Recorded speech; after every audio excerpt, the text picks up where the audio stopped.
Welcome back to another Wisdom Wednesday discussion.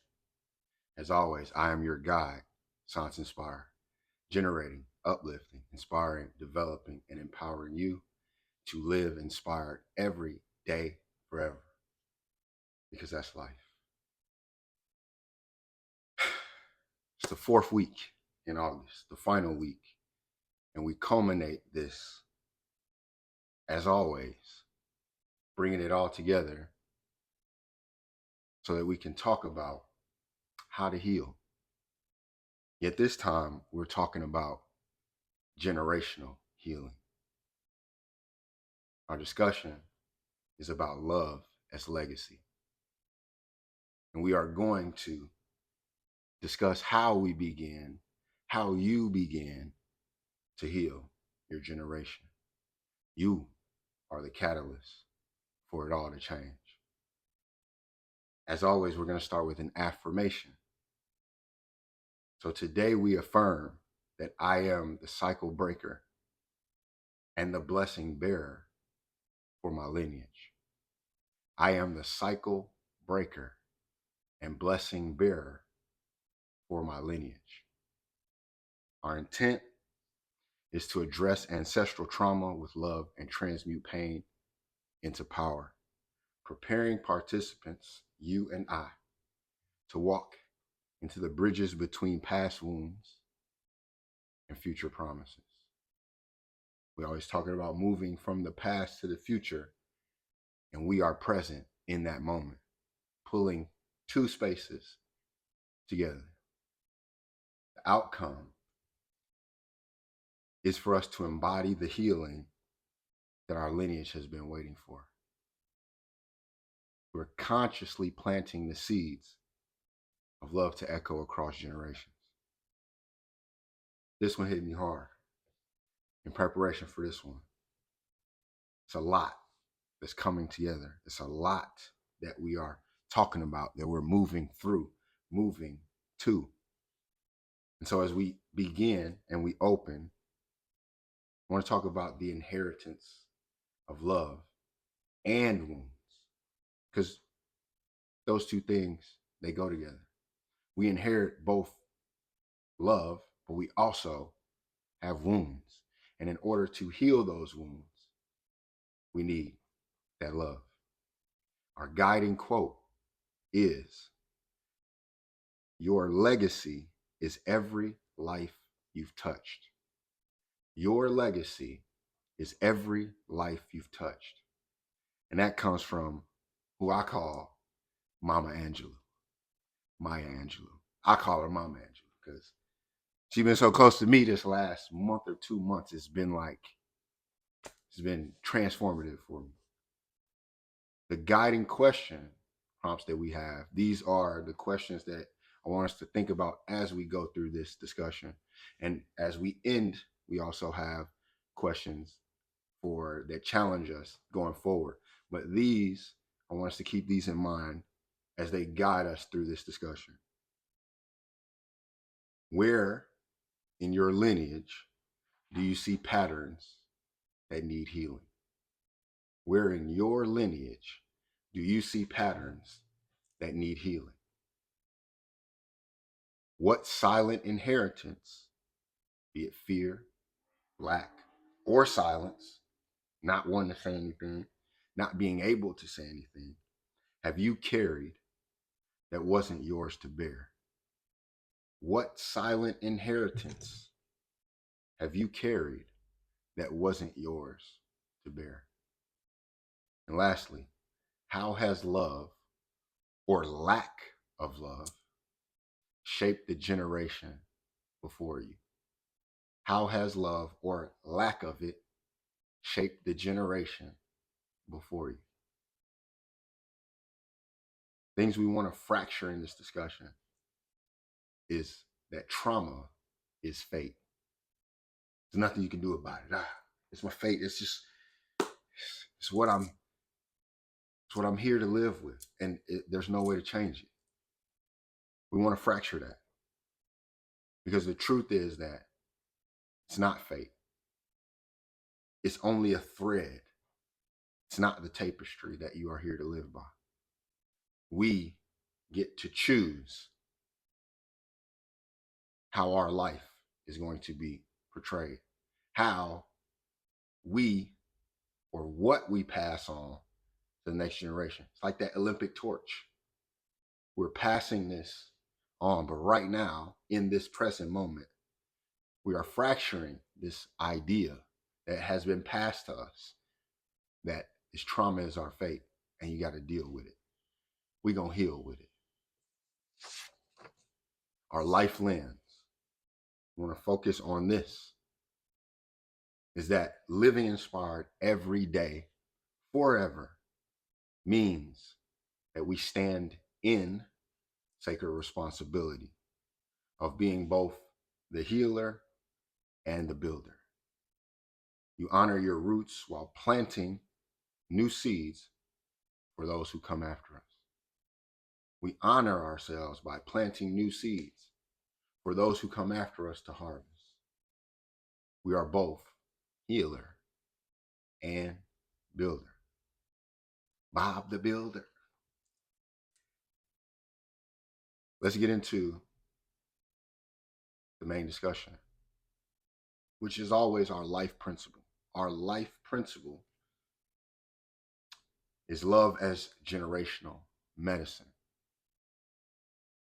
We've talked about love for 3 weeks now in different aspects. Self-love. We've talked about transmute, using love to transmute.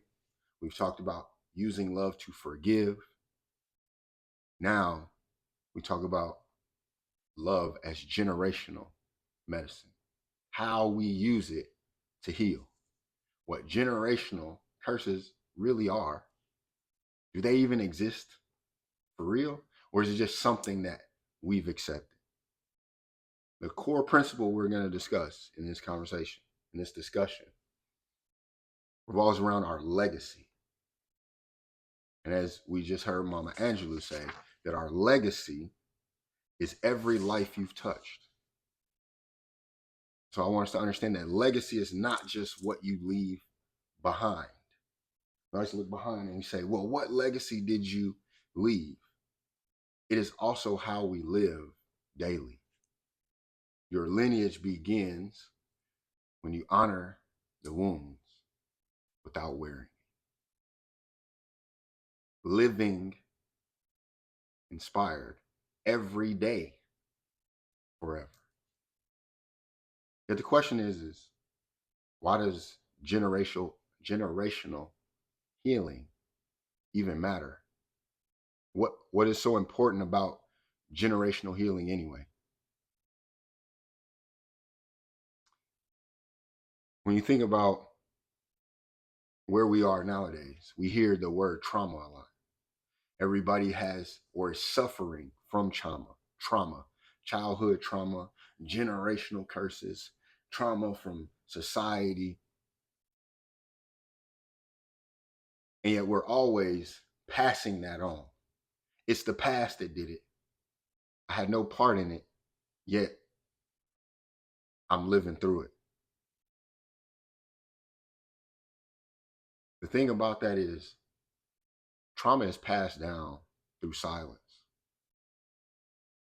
by doing nothing, by just accepting it as fate, and there's nothing we can do about it. Being silent, we pass that down. Whereas love passes down through action. It is what we do. That is how we love. That is how we show that. One of them is doing nothing. One of them is doing something. And so we are the point of interruption, the cycle breaker, yet also the builder, the cycle maker. You break one, you start a new one. And so the scriptural and cultural anchors that will guide us through this discussion. I am my ancestors' wildest dreams. You are your ancestors' wildest dreams. And we're going to begin to back that up, starting with Ezekiel 18, verse 2. And it says, the fathers have eaten sour grapes, and the children's teeth are set on edge. In Ezekiel 18, verse 2, it says, the fathers have eaten sour grapes, and the children's teeth are set on edge.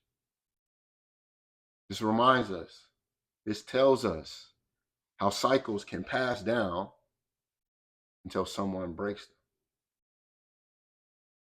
When we talk or when we hear about sour grapes represent choices, behaviors, misalignments, actions that were out of rhythm when it comes to divine law. Because every thought and action that we have are the seeds planted. Every thought and action that we have are the seeds planted. When we think about that, the thoughts that I have actually plant the seeds that fill our consciousness. Not just one, every single thought and action planted the seeds that filled up our consciousness.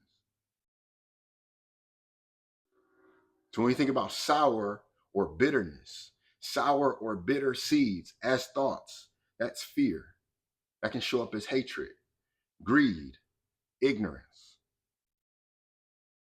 And unless consciously uprooted, unless we actually intentionally go in and uproot these, we're going to yield a harvest corresponding to those thoughts. So unless I go in and address that fear, to address that hatred, to address that greed, what I'm going to harvest, what I'm going to see in my life, in my reality, is going to be based off of that. If I plant corn, I don't get tomatoes. So if I plant fear, I don't get joy.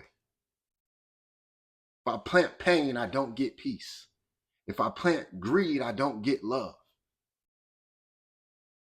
Unless and until we go into uproot, we are going to keep harvesting that which corresponds with those thoughts. As a man thinketh, so is he, and so will he experience. So we must begin to change our minds, to put our mind on something new.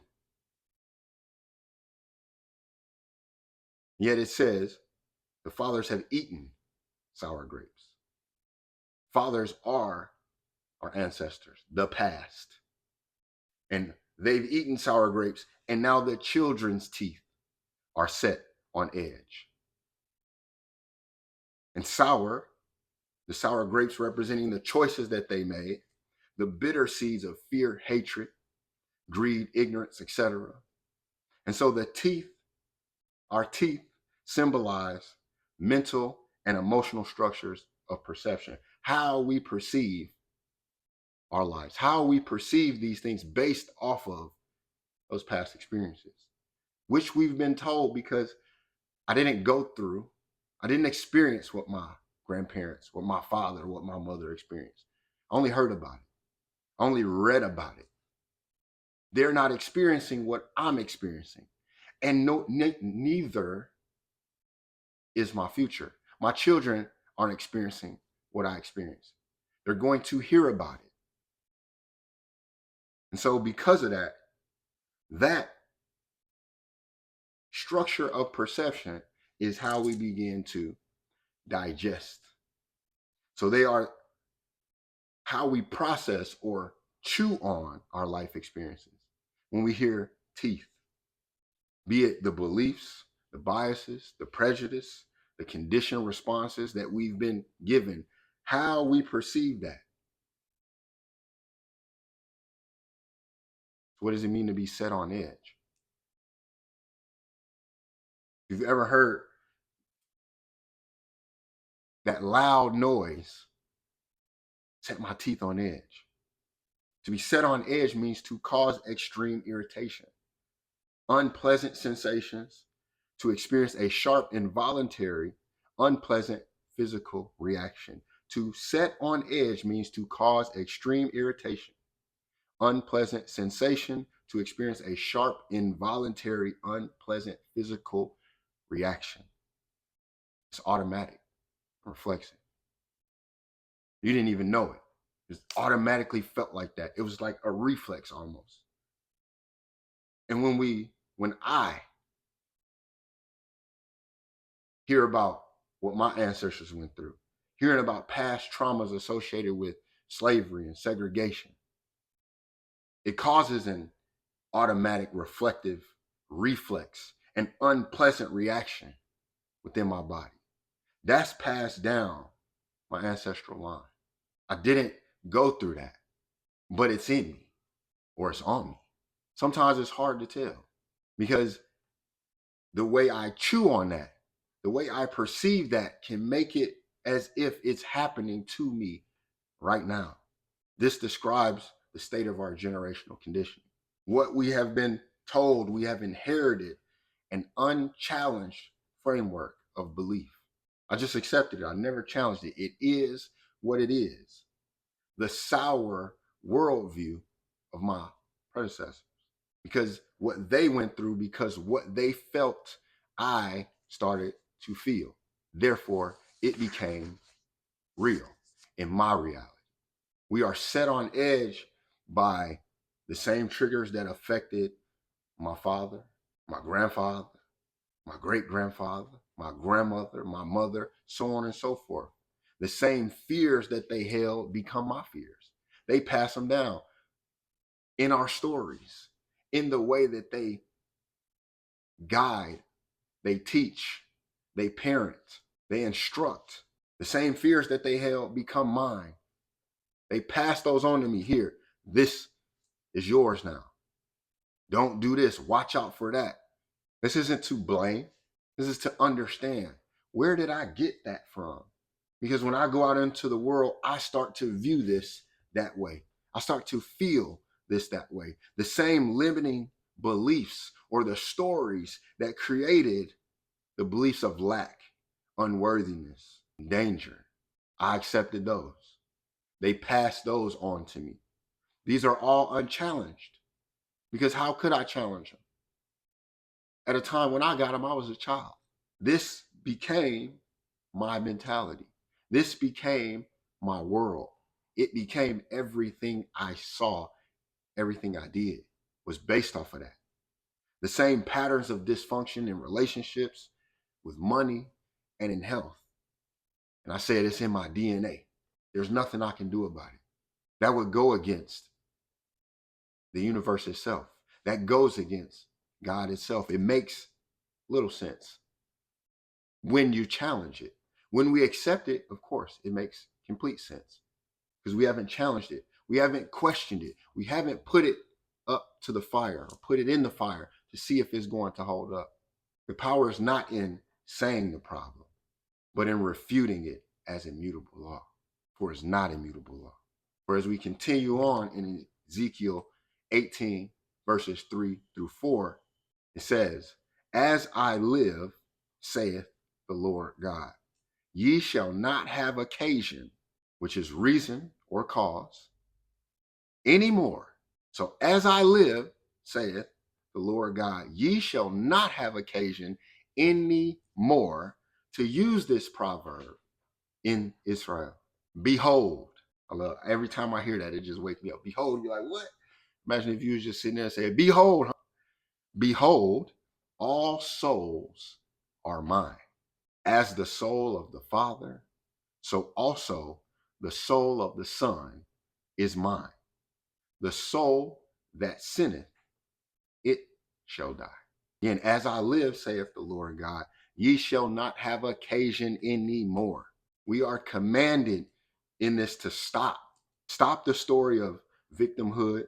Stop the story of fate that there's nothing you can do about it. It is what it is. And God ordained this. No, it didn't. because it told you, you are not condemned to live out the consequences of another's conscience. What they did is on them. It is not on you unless you choose to carry it forward. For your Father and the Son is mine. To believe that there is nothing you can do, to believe that it's fate, to believe that it's just a generational curse and it's in my DNA, that's how you empower it. This is how we take the power back. Or as we say, we're cutting the water off. We're no longer supplying that anymore. Removing that thought, creating a new action, thereby breaking a cycle so that a new one can begin right now. It says, behold, all souls are mine. As the soul of the Father, so also the soul of the Son. Every soul is a direct expression of the divine, not separate. We're not separated by generations. That generation was connected, but we're not. No, every single one, believe it or not. Direct connection, not separated by generations, which means you and I have direct access to supreme consciousness, to the source, the Most High, not yesterday, not tomorrow, right now. We have direct access. As I said before, you don't need any middleman. There's nobody you need to go to and say, hey, can you pass on this word for me? You have direct access. You can go straight to it. Ask and ye shall receive. When we talk about fate, when we talk about it's in our DNA, you didn't ask. You didn't challenge that. And what you took to take and to receive is different. You took something where you could have received everything. The soul that sinneth, it shall die. We sin and therefore die from it when we miss the mark of our divine nature. We sin and therefore die from it when we miss the mark of our divine nature. I know that may challenge everything because you sinned because you lied or you did that. All those things we'll leave to the side for now. What we are being told here is the sin and the death that comes from that is because you are not in your divine nature. You are not in your natural state of joy and peace to be able to receive. Joy and peace is going to allow you to receive. Outside of that, you won't believe. So you take, you don't receive. You operate outside of that when you are in fear instead of in love. And how many times have we seen ourselves operate in fear? How many times have we seen the world operating in fear? A better question is, how many times have you seen it not operating in that? How is your day not ruled by that, or society not ruled by that, when every time you turn on the news or look at wherever you get news, it's now social media, there is something negative, there is something you are fearing. You're taking on all of these things that are not yours. You want to be separated instead of united. This is how they get you. Separate yourselves. I am not connected to the divine. I am separate from that. That's how they get you. Pick you off one by one. When you recognize that you are apart, you are united, it's hard to be divided. And so you are only bound by the patterns you consciously accept.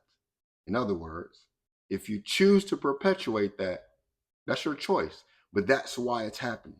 Mind your business, meaning you're only bound by the contracts that you sign.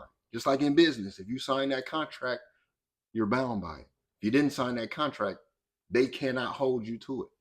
If you notice, a lot of the things that you are running up against, especially in this world, in this society, are by the contracts that you sign, the oaths, the pledges. And because of that, you adhere to those rules now.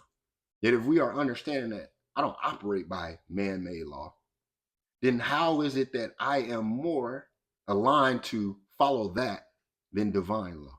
How am I more accepting of man-made rules and regulations than I am divine rules and regulations? Cosmic law that tells me and commands me on what to do. I'm not minding my business.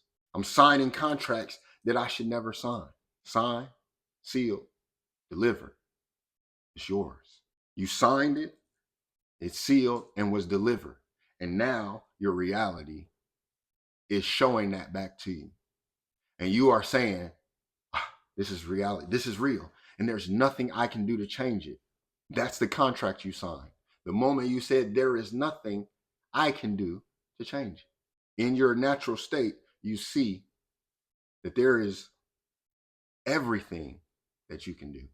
The question that we have is, with our free will, are we going to apply that so we can begin to change it? Or are we just going to accept to take what is not ours? Are we going to be reminded that all souls are mine and that ye shall not have occasion anymore to use this proverb? You can't keep going and saying there's nothing that I can do. Recognize all things and where your power actually resides. Not in man, not in society, eternally. So instead of going outside to seek and ask for permission, you go inside and realize it's already been granted. Now it's time to change. Now it's time to take the steps that you need to take so that your reality reflects more realistically from inside out on who you are, not from outside in on what you were told, what was passed down to you, what you just took. Somebody just put a plate in front of your face and you just start eating. You didn't know that you can say, hey, I don't want this. And then go choose to consume something else, to chew on something else. You make change. Mind your business. And to back this up even further, we're going to go to an Akan proverb, which states, the ruin of a nation begins in the homes of its people.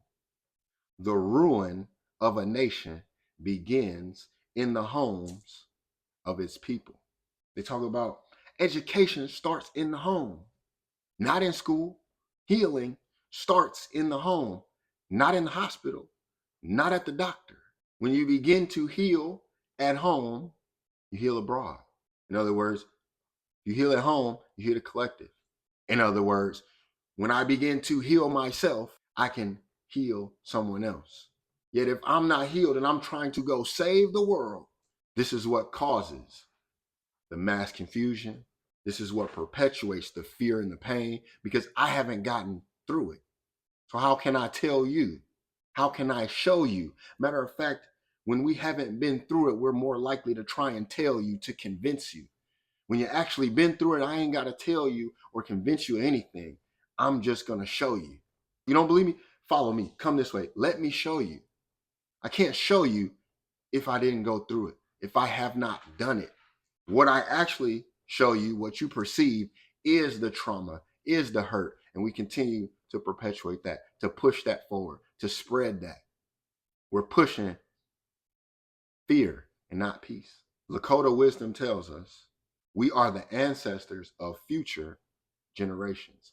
We are the ancestors right now. You, no matter you're 20, 30, 40, 50, 10, doesn't matter. You are the ancestors of future generations. And when you think of it like that, when you can see it that way, you begin to understand that what you choose today becomes the inheritance for tomorrow.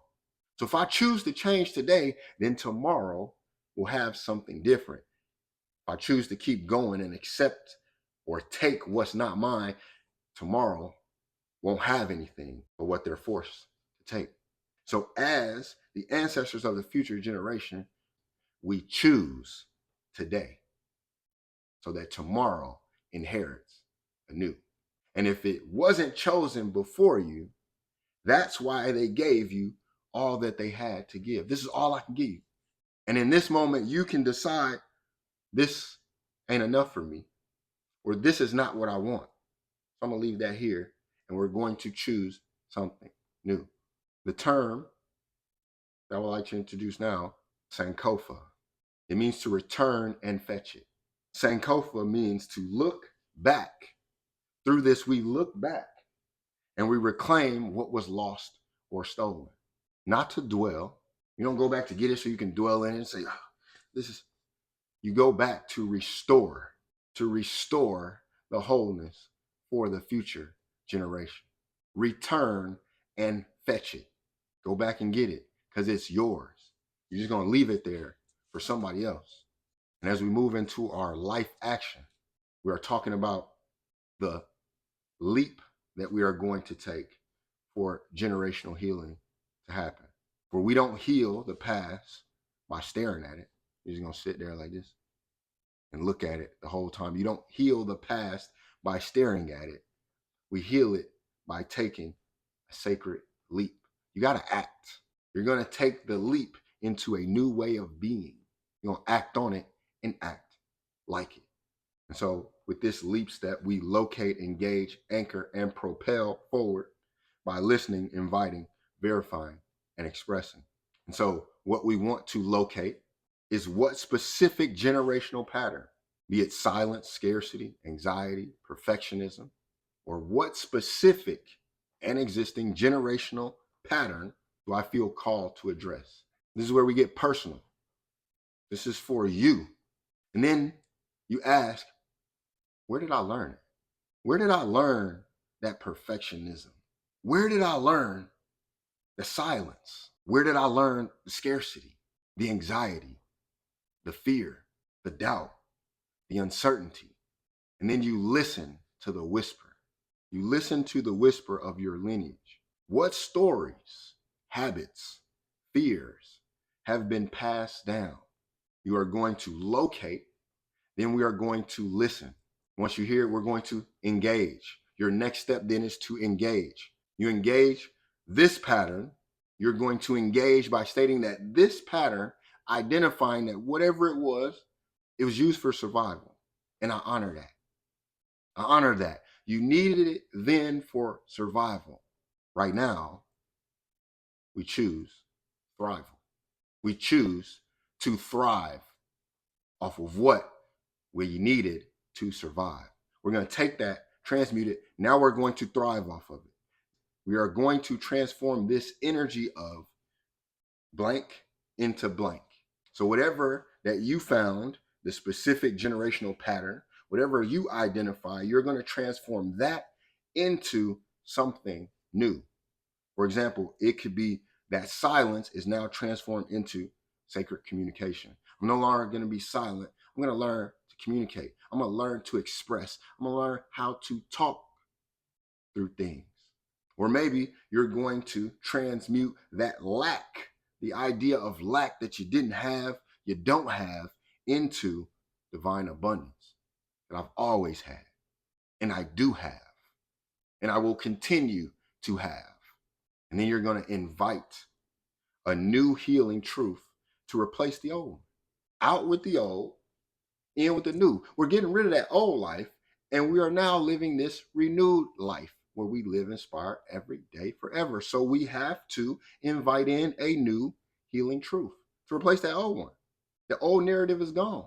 So what new belief will you plant for your bloodline, for your inheritance? What new crops are you going to plant? The seed in your mind, what is the new that you are going to plant for the future generation?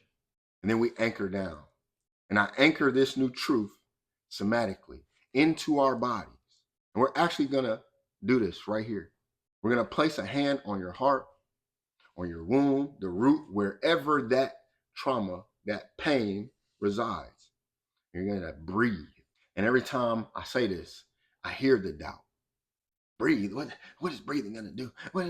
We question what we don't understand. But remember, we're here to act on it so we can act like it. So if you've never done it, do it. Yet do it consciously, with intent. That means without the doubt. Because the doubt is what got us here in the first place. The doubt is what we're pushing forward. The doubt is when you hear it and you say, nah, that ain't going to work. Yet doubt is what's needed in order to become belief. So doubt it out. Place your hand on your heart, your womb, the root, and we're going to breathe. Breathe for 60 seconds, 1 minute. Put our hands on our heart, and we'll just breathe for the next 60 seconds. Put a hand on your womb, put a hand on your root, wherever it is for you, and we're just going to breathe for the next 60 seconds, starting now. Breathe in, breathe out, breathe in, release. We'll inhale and exhale. In. At this point, we verify this truth in our bodies. Does it feel aligned? Does it bring a sense of peace and power? The verification comes from our body because that's where you feel it in the first place. That's where the fear is felt. That's where the anxiety is felt. That's where the doubt is felt, the hesitation, the lack. So we anchor in and we verify. Does it feel aligned? Does it bring a presence of peace and power? Did that story that you told yourself about lack, did it feel aligned? Did you feel peace and power from that? The story of fear, did it feel aligned? Did you feel peace and power from that? When you rewrote it and you transformed the lack into abundance, was that aligned? Did you feel the peace and power? And then we begin to propel forward. We're going to choose, because you have choice, which one of these you want to do, or you can do all of them. You can write a forgiveness letter. This is not something that you got to send to somebody. It's just a letter that you write. You may never send it, but you write a forgiveness letter. You can create an altar, or you can have that courageous conversation. First, with ourselves, then with whoever that person is that you want to talk to. Maybe it's your mother, maybe it's your father, maybe it's your brother, maybe it's your grandparents, maybe it's your uncle, your aunt, whoever it is. Maybe it's just a friend, maybe it's someone in the community. Maybe you want to reach out and say, hey, Science, can I have a conversation with you? Sure, we can. Yet in order for these things to take hold, we have to act on it and begin to act like it. So you have to take that step to propel. Otherwise, how can you locate, engage, anchor, and then just walk away? These are things that we've been doing. We'll figure out what the problem is, we'll understand it, and then we're going to do nothing about it. We just accept it. Oh, yeah. See, they tell you, well, if you eat this, you get sick. And we be like, dang, that's true. And then you just keep going. No, we are here to do different.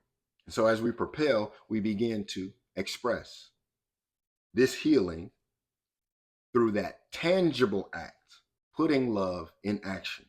Why? Because legacy is built in doing. We're going to act on it and act like it. Now let's contrast this burden of silence. The contrast to the burden of silence, because silence is a burden. You sit there and you said nothing. We took it on and said nothing. These are generational chains that we have been shackled down with. And those include patterns such as repetition of the abandonment. I was abandoned, so I abandoned. We have to break patterns of abandonment. You have to break patterns of scarcity. They didn't have, so I don't have. You have to break the pattern of repressed emotions. My father didn't know how to express. My mom didn't know how to express emotions, so I don't know how to express emotions. If we choose not to, we want to break these patterns so that we can create new memories in our body. Because in our body is where we hold the memories. In your body, you remember that anxiety. You hold that chronic pain or that dis-ease. You hold that in your body. It's rooted in that unhealed lineage trauma because they didn't do it. You didn't do it. So who is going to do it? This isn't about a blame game. That's what we got to get out of. Trying to point to your parents and your great-grandparents about what they did or didn't do when you are here and can choose something new. It's kind of crazy for us to say, you didn't do this, so you're not going to do it? So you're just going to sit there and because I didn't do it, you're not going to do it? You have the ability to. What if they couldn't? What if they didn't have the understanding that you have? They weren't able to take those steps that you've been taking. They weren't willing or strong enough. They had to crawl so you can walk. How we look at it like that. They had to go through that trauma so you can see it and say, I don't want to go through it anymore. Yet to see it and then blame it and pass it back down, to see it and accept it as if something that you cannot do, that's crazy. That's insanity because we're doing the same thing over and over and expecting it to change. that causes, that leads to, that continues on the spiritual disconnection, where we feel ungrounded or we feel culturally orphaned and abandoned. I was just left here by myself, not disconnected. And if you were disconnected, you can reconnect it. But the understanding is, no, you were never disconnected. You've always been connected. Recognize it, align with it. I never lacked. I just thought I did. So then because I thought I did, that made me do or not do certain things. Because if I believe that there's nothing I can do, then I won't do anything. Because I told myself there is nothing I can do. And we are reworking that. For there is everything that I can do. And I'm going to try any and everything because I want to plant new seeds. I want to break this chain, this cycle. The idea that there's something, that there's never something we can do is crazy. When you wake up every single day, you have another chance to do something different than what you did yesterday. And you don't have to do it all at once. There's no rush. One step at a time. Imagine a baby saying, there's nothing I can do. A baby has no choice. Unless it has a physical disability, it has no choice but to learn how to walk. It don't matter how many times they fall down, it gets back up and it begins to take one step, wobbly, two step, then all of a sudden it starts walking and it starts running. But before that, it crawls. And so maybe we are crawling. And now it's time to take that first wobbly step. And then next thing you're taking two steps. And then what happens when a baby actually starts to take successful steps? They start smiling. They experience joy. And what happens when the parents see their babies take the first steps? They experience joy. They are happy. And then all of a sudden it becomes second nature. And nobody is applauding your steps that you take because they expect you to take those steps. So take the first steps so that the generations ahead of us, the generations after us, can just walk like it was nothing. They don't have to worry about or wonder. They don't experience the first steps you took. They just walking like it's nothing because we took those first wobbly steps. We set the foundation. You set the foundation. I set the foundation because you broke the chain. You planted anew. You didn't just accept or you didn't take what wasn't yours. And so I want a real world example of this. And I'm talking to you about my life and my experiences as I go through these same realizations of what was handed to me. And then I have to decide, well, what do I want to do? What are the next steps I want to take? I want to use a real life case study to show the leap in action, to show how someone located, engaged, anchored, and propelled forward to change their lineage. The model that we found, the model that we are going to present, this example, is Dr. Marielle Bouquet, psychologist and author of Break the Cycle. And I hope I pronounced her name right. She's the author of Break the Cycle, A Guide to Healing and Intergenerational Trauma. So what did she do? How did she locate? She identified the pattern of collective worry and emotional suppression in her Dominican family. She engaged it by reframing the worry was a form of love and protection. So she recognized, or she reframed after recognizing it, I'm going to change this. And I recognized that the worry they had was a form of love and protection. Yet I choose to transform it into present moment attunement and a verbal affirmation. She transformed that. It became an affirmation for her to go forward by. She anchors in by using rhythmic breathing and meditation to regulate her nervous system, breaking the cycle of anxiety. She used rhythmic breathing and meditation to break the cycle of anxiety that was passed on to her. She propelled her leap of blessing was to write her book and create community at a platform, Therapy for Latinx. This is providing resources, turning personal healing into legacy for millions. So because one person decided, I'm going to do this for me, because I don't want to experience what my mother experienced, what my grandmother experienced, what my lineage experienced. It then propelled her to write a book and then create a community to provide resources for others who are now using those things to anchor in themselves. There's a modern parallel, and that is that your worry might be silence. Your worry might be financial fear and how am I going to get enough for tomorrow? Your worry may be stubborn pride, prejudice, perfectionism. Yet your leap of blessing, your leap of faith might just be a conversation, might just be a conversation. It might be a new ritual that you create for you to do that no one before you had. Maybe your parents didn't do this, your grandparents didn't do this. So now you are going to start it.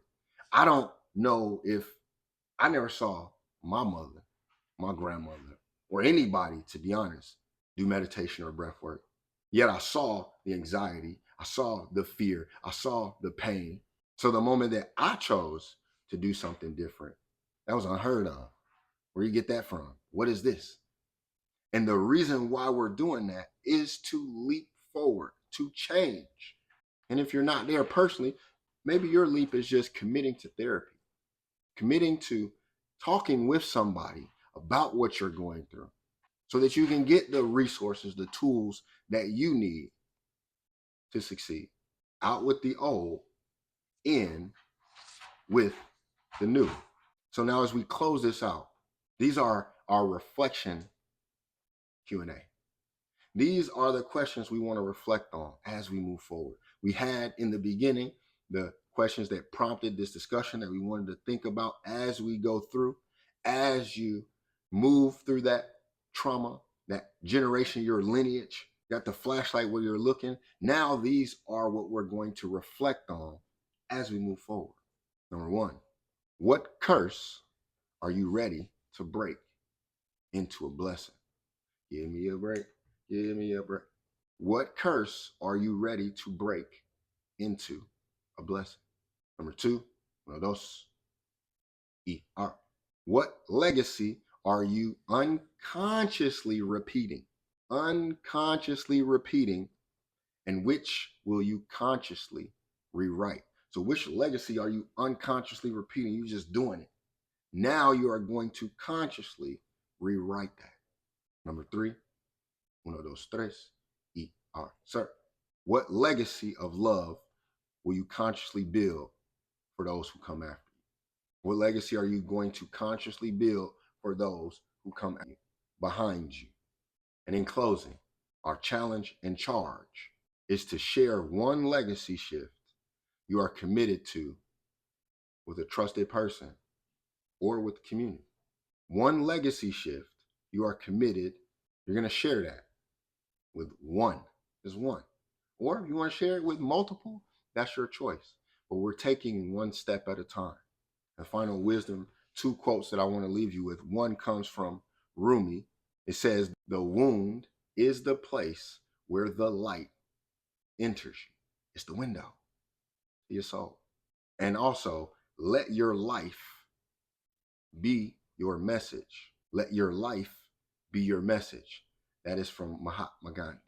So Rumi tells us the wound is the place where the light enters you. And Mahatma Gandhi tells us, let your life be your message. In closing, our life covenant, what we seal the deal, we're going to state that I refuse to inherit what I am called to heal. I refuse to inherit what I am called to heal. I am the redemption song of my lineage. And my final words as I leave you with this, I want you to understand, to know, and be reminded that you are the dream and the dreamer, the wound and the water. Step into your name, cycle breaker, blessing bearer, legacy builder. You are not healing alone. You are answering the prayers of your grandmothers and the dreams of your grandchildren. You are answering the prayers of your grandmothers and the dreams of your grandchildren. Go forth and live inspired every day, forever, because that's life.